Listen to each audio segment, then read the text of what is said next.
Assalamualaikum warahmatullahi wabarakatuh. Alhamdulillahilladzi bi ni'matihi tatimmus shalihat.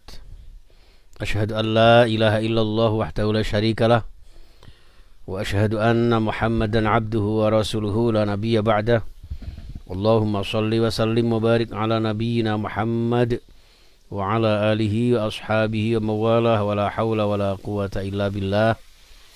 Rabbi syrah li sadri wa yassir li amri wa hlul 'uqdatam min lisani yafqahu qawli. Rabbana iftah bainana wa baina qaumina bil haqqi wa anta khairul fatihin. Amin ya rabbal alamin. Amma ba'du. Para alim, para ulama, para ustadz ustadzah, para masyayikh, para habaib, dan orang-orang yang kami tuakan, para sesepuh yang tidak bisa kami sebutkan satu persatu di sini, tentu juga para jamaah sekalian yang menyimak kajian hadis kali ini setiap Rabu pagi, yang biasanya subuh di masjid selama pandemi ini, terutama selama PPKM ini, terpaksa kami lakukan secara daring di rumah.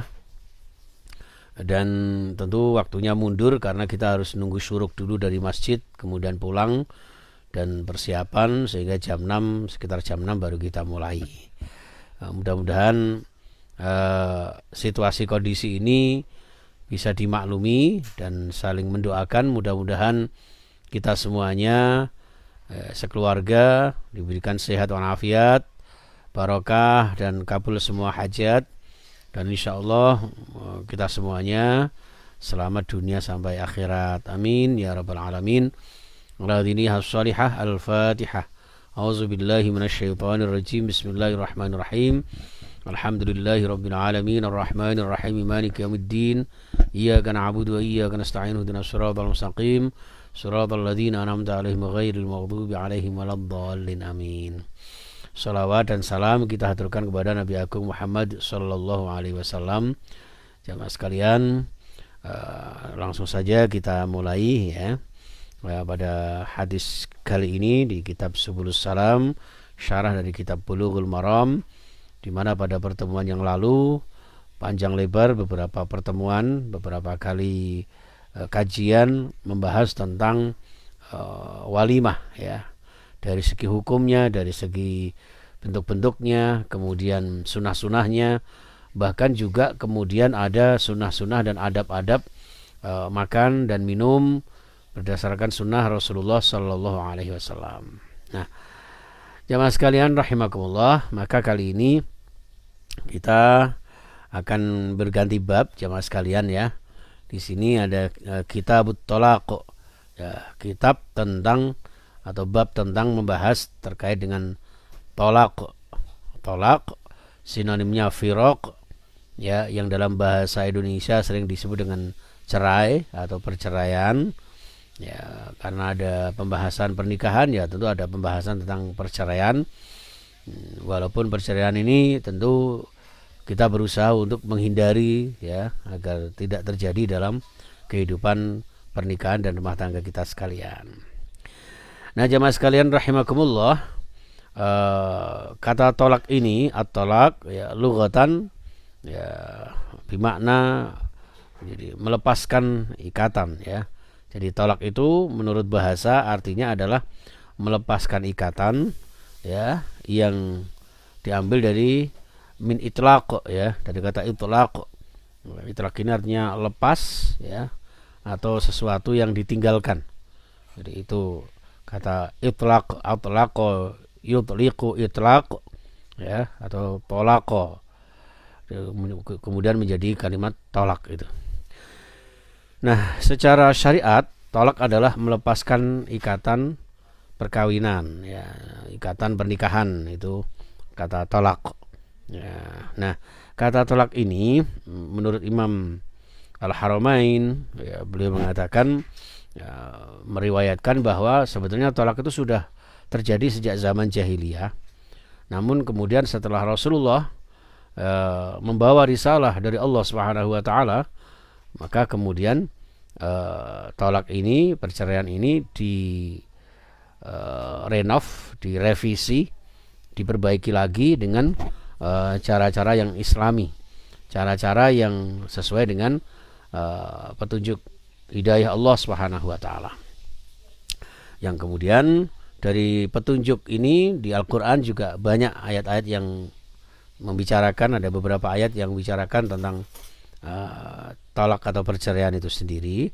Nah, dalam hal ini Rasulullah SAW juga bersabda, dan ini hadis yang pertama di bab talak ini jamaah sekalian, yaitu Ani bin Umar radhiyallahu anhuma, ya, dari Abdullah bin Umar radhiyallahu anhuma. Mudah-mudahan Allah meridhoi Abdullah dan Umar bin Khattab. Qala Rasulullah sallallahu alaihi wasallam, hadis ini sangat populer jamaah sekalian ya. Abghadul halal ilallahi at-talaq. Rawahu Abu Dawud wa Ibnu Majah wa sahhahahu Al-Hakim wa rajjaha Abu Hatim ya, irsalahu. Jadi hadis ini maksudnya adalah qala Rasulullah sallallahu alaihi wasallam, Rasulullah bersabda, abghadul halal, sesuatu yang sebetulnya itu halal tapi paling dibenci ilallah, ya, paling dibenci oleh Allah, paling dimurkai Allah, paling tidak disukai oleh Allah Subhanahu wa taala, meskipun boleh, meskipun halal kita lakukan, yaitu at-talaq, ya, yaitu perceraian. Ya, perceraian itu pada dasarnya, pada awal hukumnya adalah boleh, ya, namun kebolehan ini disertai dengan kemurkaan Allah, kemurkaan Allah Subhanahu wa taala. Hadis ini disahihkan oleh Imam Al-Hakim, ya, riwayat Imam Abu Dawud dan Ibnu Majah, bahkan oleh Imam Abu Hatim disebutkan, disampaikan bahwa hadis ini sangat-sangat rajih, ya, sangat unggul di dalam konteks dijadikan sebagai hujjah, sebagai dasar hukum terkait dengan hukum masalah perceraian. Nah, secara redaksi jamaah sekalian rahimakumullah, Bapak Ibu yang dimuliakan Allah, khususnya jamaah kajian tafsir hadis Masjid Darut Taqwa, ya.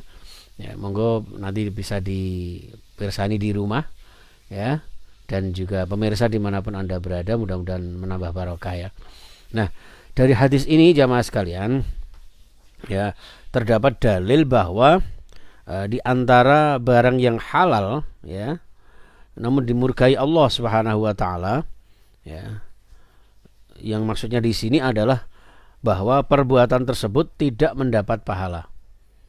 Bahkan perbuatan tersebut sebaiknya kita jauhi walaupun dibolehkan. Ya, jadi tidak mendapat pahala, bahkan perbuatan itu akan menjadikan seseorang yang melakukan perceraian itu, ya, sulit untuk taqarrub ilallah. Jadi orang yang melakukan perceraian, ya, itu pada akhirnya berdampak kepada kesulitan ibadahnya, ya. Kemudian orang yang melakukan perceraian itu, ya, itu sulit untuk dekat dengan Allah. Doanya mungkin sulit mustajabah, ya, hajatnya sulit terkabulkan, dan seterusnya dan seterusnya. Ini jamaah sekalian rahimakumullah. Maka dari hadis ini kemudian para ulama, ya, membagi hukum talak itu ada beberapa dimensi atau beberapa aspek hukum, ya. Yang pertama memang aslul hukmi al halal al mubah, ya. Jadi hukum yang pertama kali pada dasarnya talak adalah mubah, boleh, halal, ya. Namun di situ kemudian menjadi hukum haram, talakul bid'i, ya, karena di situ ada talak namanya talak bid'i. Talak bid'i itu ketika seseorang menceraikan istrinya, ya, pada waktu haid atau ketika sesaat setelah melakukan hubungan suami istri, ya, itu haram hukumnya. Ada juga makruh jamaah sekalian, ya, makruh. Kenapa? Ketika seseorang menceraikan istrinya tanpa satu sebab tertentu. Tiba-tiba pulang dari kantor, pulang dari kerjaan, tiba-tiba bilang sama istrinya, ya, kamu tak cerai. Atau dengan bahasa sindiran, pulanglah ke rumah orang tuamu, misalnya, ya, kayak gitu, tanpa sebab apapun. Nah, itu kalau yang mengucapkan sang suami, ya, sudah menjadi satu perceraian, Ya. Tapi perceraian yang makruh. Nah, ini makruh itu kan sesuatu yang dibenci Allah, ya. Jadi usahakan dihindari agar tidak terjadi perceraian di antara keluarga kita. Ada juga namanya tolak sunni. Nah, tolak sunni ini yang dimaksud di hadis ini jamaah sekalian. Jadi tolak yang artinya sunni itu bukan berarti kok terus disunahkan, dianjurkan, tidak. Yang paling mendekati dibolehkannya tolak itu walaupun tetap memang dibenci sama Allah. Ya, maka dari itu jamaah sekalian rahimakumullah, ya, sahabat-sahabat semua, usahakan ya, yang namanya rumah tangga itu pasti ada masalah ya. Nah, usahakan masalah demi masalah itu jangan sampai berujung kepada perceraian. Usahakan semaksimal mungkin. Yang suami menahan diri ya untuk tidak mudah menjatuhkan talak. Yang sang istri ya sabar ya, ikhlas, neriman. Kalau misalnya ada sesuatu yang mungkin tidak tidak sesuai dengan harapan sang istri, ya udah sabar tawakal sambil berdoa kepada Allah ya. Jangan, kadang sang suami ini merasa tertantang jamaah ya, merasa tertantang oleh suaminya. Wis sampean timbange modal dengkul ngene wis ya apa lek cerai dan sebagainya lah. Itu di dikhawatirkan nanti akan terjadi perceraian ya, perceraian. Atau kadang-kadang sang istri juga ceraikan saya gitu. Nah itu walaupun 1000 kali sih nggak terjadi perceraian, nggak terjadi hukum tolak untuk sang istri ya, karena yang berhak mentalak itu adalah sang suami. Nah, maka dari itu ya, ketika misalnya sang istri bilang seperti itu ya, sang suami ya harus bijaksana, menahan diri juga. Jangan kemudian diiyakan atau bahkan dikuatkan dengan satu kata-kata perceraian. Nah ini yang akan menimbulkan murka Allah Subhanahu wa taala. Maka mestinya ada beberapa hal yang harus dilakukan sebelum pada puncaknya. Kalau sudah tidak ada lagi solusi apapun ya, sudah mentok semua dan kemudian harus cerai ya, itu pun harus dipertimbangkan dengan sematang-matangnya ya. Jangan sampai ini terjadi perceraian. Maka di situ ada satu proses yang namanya islah ya. Jadi ada islah, ada satu moderasi ya. Ada atau mediasi. Mungkin disitulah perannya saksi nikah. Jadi saksi nikah pada waktu pernikahan itu, selama saksinya itu masih hidup, hendaknya juga ikut berperan ketika ada satu permasalahan dalam rumah tangga. Jadi ada rumah tangganya ini kok ada sedikit gejolak gitu. Nah ini mungkin dari saksi itu bisa memberikan nasihat-nasihat, memberikan masukan-masukan ya, atau bahkan memberikan satu atau mendamaikan itu. Jadi pendekatan secara familiar, pendekatan secara kekeluargaan agar tidak terjadi suatu perceraian itu jamaah sekalian, sehingga tidak terjadi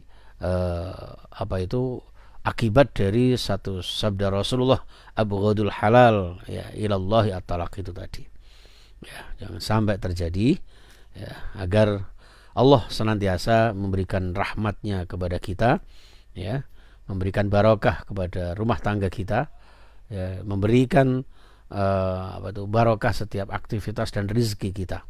Karena rumah tangga itu selalu dibarengi dengan barokah Allah Subhanahu wa taala. Karena satu perjanjiannya pun perjanjian yang suci, mitsaqun ghaliza. Maka kesucian pernikahan itu hendaknya kita pertahankan sampai akhir hayat nanti, bahkan kalau perlu bercita-cita jamaah sekalian ya, sampai kemudian berjumpa di surga Allah Subhanahu wa taala di akhirat nanti ya. Amin ya rabbal alamin. Saya kira itu jamaah sekalian. Tak lupa saya pribadi dan keluarga, termasuk juga atas nama teman-teman dari tim kajian tafsir hadis dan juga tim dari An-Najah TV official ya, menyampaikan selamat tahun baru Hijriah 1443 ya. Mudah-mudahan semakin barokah, barokah aktivitas kita, barokah usia kita, barokah rizki kita, barokah rumah tangga kita. Dan tentu yang tidak kalah pentingnya berdoa mudah-mudahan virus corona segera sirna dan kita semuanya senantiasa diberikan sehat walafiat sekeluarga. Amin ya rabbal alamin. Terima kasih dan mohon maaf. Kita akhiri subhanakallahumma wa bihamdika asyhadu an la ilaha illa anta astaghfiruka wa atubu ilaik. Assalamualaikum warahmatullahi wabarakatuh.